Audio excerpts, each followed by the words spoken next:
প্রথম যে রোজার আগে 2-3 দিন ছিল এই সময় প্রচুর কাস্টমার ছিল, লেবুর দাম মোটামুটি একটু বেশি আছে, মানে কাস্টমারও কম, লেবুর দামও কম, অনেক কম।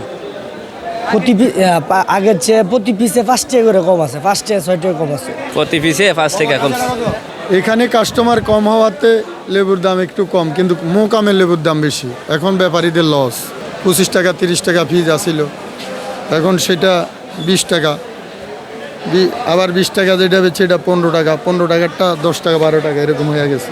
আর বর্তমানে লেবুর দাম মানে মিডিয়াম, বেশি দাম না, দাম কম, একবারে বেশি ওটা কমও না, মিডিয়াম দাম। হ্যাঁ, প্রথম দিয়ে একটু বেশি ছিল, এই দাম নাই, আগের চেয়ে কমে আইছে। কাস্টমার মনে হচ্ছে দাম বেশি লাগে না, আগে কিনে লাইছে বেশি, কিনতে আইতাছে না। পিস মনে করেন আগে আসছিল 20 টাকা 25 টাকা, এখন 15 টাকা 12 টাকা আইছে। কাস্টমার তো কম, তেমন বেশি না।